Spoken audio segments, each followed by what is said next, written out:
Olá, pessoal. Estamos aqui para a apresentação do trabalho Formação de Professores, Ensino de História e as Plataformas Digitais, apresentado pelo Cláudio Wagner Locatelli, pela professora Aline Vilela de Melo Mota e pela professora Marcela Fernanda Tomé Oliveira.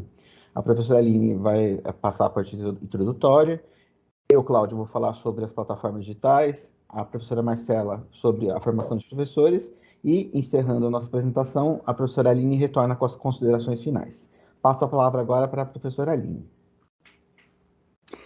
Enfim, é necessário entendermos a educação como algo em constante transformação. A sociedade vive mudando, né? Vive em transformação. Com isso, a educação muda, a educação se transforma, né? E quando falamos em tecnologia, especificamente tecnologias digitais, pensamos que é algo, nossa, que sempre está renovando, sempre está em transformação, né? Então, da mesma forma,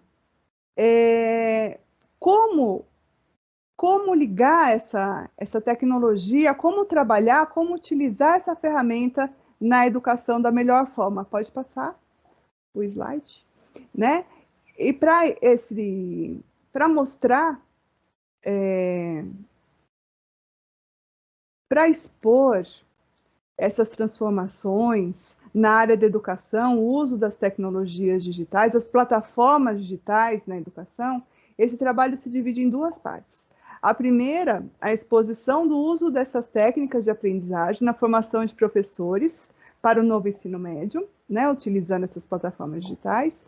E na segunda parte, a revisão bibliográfica somada à experiência empírica dos autores, especificamente de nós que estamos escrevendo, né? A professora Marcela, o professor Cláudio e a professora Aline, focando o olhar na formação de professores e o ensino de aprendizagem da disciplina História. Bom, falar um pouquinho sobre as plataformas digitais de ensino, né? Elas são umas estruturas de TIC, né, que a gente conhece como tecnologia da informação e comunicação, e particularmente elas são importantes, por quê? Porque elas permitem, né, o desenvolvimento rápido e eficiente de ideias inovadoras, né, dentro dos espaços colaborativos nas escolas, nas faculdades, né, nos espaços de educação. Com o advento da pandemia, né, da Covid-19, né, no ano de 2020, mais de 1,6 bilhões de estudantes do mundo foram afetados, né, por consequência, né, a aprendizagem online cresceu e também o interesse em relação, né, ao impacto dessas relações nessas plataformas. Elas já estão presentes em diversas áreas do conhecimento, inclusive, né, no conceito do ensino de história, mesmo de forma rudimentar ainda, né. Deste modo, a partir da relação com o ensino de história, né, pode-se buscar uma proximidade da realidade dos estudantes aí com os conteúdos e conceitos abordados na área das ciências humanas, que por vezes se mostram abstratos e de difícil compreensão. Então, para o estudo desse trabalho, a gente trouxe a aplicação de uma plataforma digital de acesso gratuito, com ampla utilização, né, na rede pública e privada. Nessa plataforma, em ciências humanas, nós encontramos apenas um tópico relativo à história, né, que é a história da arte, com um componente de arte pré-histórica. O que parece demonstrar, né, na nossa análise, o desinteresse nesse componente curricular, visto que em outros, como língua portuguesa, matemática, ciências, existe uma grande quantidade de material, né, disponível aí nessa plataforma. Eu passo a palavra agora para a professora Marcela. E diante desse contexto, é bom a gente voltar um pouco na história de como que foi a formação da didática dos professores no Brasil, como se pensou e como que está hoje, né? As transformações vindo diante do ambiente, principalmente a iniciação do ensino de história e também geografia no país, e o uso da história, a importância da história com o uso das tecnologias de informação.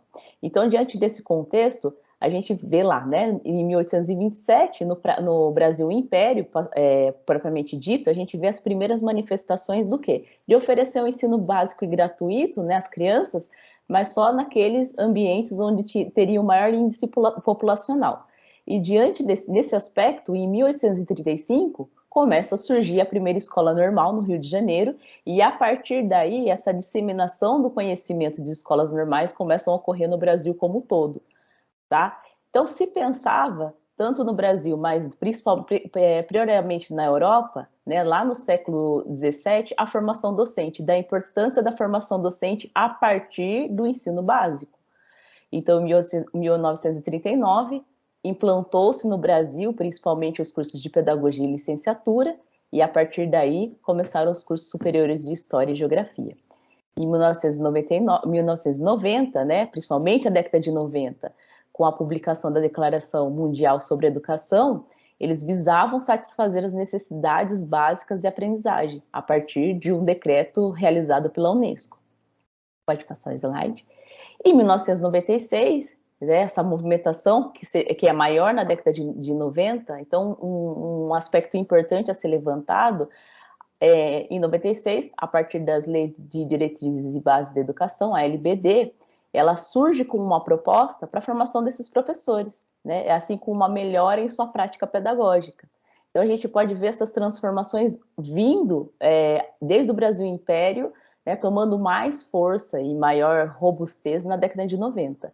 Em 2002, com as diretrizes curriculares nacionais, né, para a formação de professores, a DCN, então começam a ser feitas as primeiras adaptações no currículo e formação docente, e uma exigência maior de nível superior para professores na educação básica.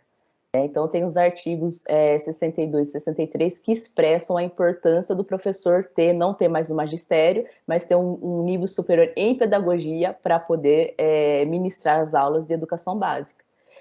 Depois, né, com o decreto presidencial, a CAPES, que é a Coordenação de Aperfeiçoamento Pessoal de Nível Superior, como fomento para continuar dando essa formação continuada, né, para professores, e também poder igualar o nível de conhecimento em todo o território nacional. Então, assim, a CAPES, ela continua trabalhando como essa empresa de fomento até hoje. A gente pode falar de cursos superiores até de mestrado profissional na área de pedagogia que estão acontecendo. Essa é a nossa realidade, fomentada pela CAPES. E o ensino de história no Brasil, né? Qual a importância? Então, o ensino de história no Brasil, ele vem com mais afinco na década de 90, principalmente na formação de professores no ensino básico, mas também vem as questões no ensino médio com o uso das novas tecnologias. Então, assim, só para a gente ter uma ideia, na década de 30, né, então eles primavam pela formação de professores na educação básica, e isso se estende. O ensino de história, só para a gente ter uma ideia, ele era vinculado à seção de ciências, também pelas questões de época de ditadura que a gente passava pelo país, né?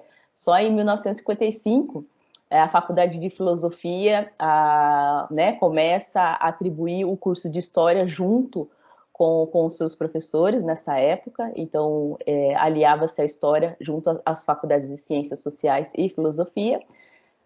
Da década de 60 até a década de 90, né, o ensino de história ele começa a ganhar mais força no país, justamente pela questão da importância de se formar, né, e se trabalhar a base da educação, e as tecnologias de informação começam a ganhar força a partir dos anos 2000, né, para começar a diversificar o ensino tradicional e promover transformações sociais. E a tecnologia de informação e comunicação, ela vem com mais força no final, basicamente, em 2017, 2015, 2016, né, quando vem com essa diversidade, e também falando sobre, hoje a gente tem as questões de metaverso e de outras que podem ser implementados no curso de História. Enfim, apesar, então, dessa força que tem a disciplina de História, desse conhecimento necessário para todos nós, cidadãos brasileiros, independente, né, de qual parte do mundo moremos, né? As nossas considerações finais desse trabalho funcionam como um alerta, uma sacudida na educação, né? Pensando no Brasil, os primeiros cursos de História, licenciatura, datam lá da década de 30 do século XX, ok? E nesse trabalho, então, a gente trouxe justamente essas transformações, certo? Essas mudanças, essa necessária, esse conhecimento necessário, né? Aí, com o advento das TICs, eu só ia terminar de falar, desculpa, o slide.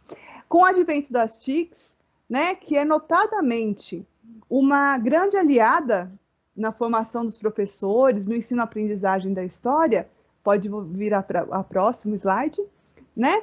mesmo com todo esse avanço tecnológico, a gente ainda verifica que a história, essa disciplina, essa área do conhecimento, não é o foco das TICs, não é o foco de alguma das principais plataformas digitais que trabalham na educação, sabe? Precisamos, então, rever a importância dada às ciências humanas, não só no contexto das plataformas, mas também no âmbito educacional como um todo.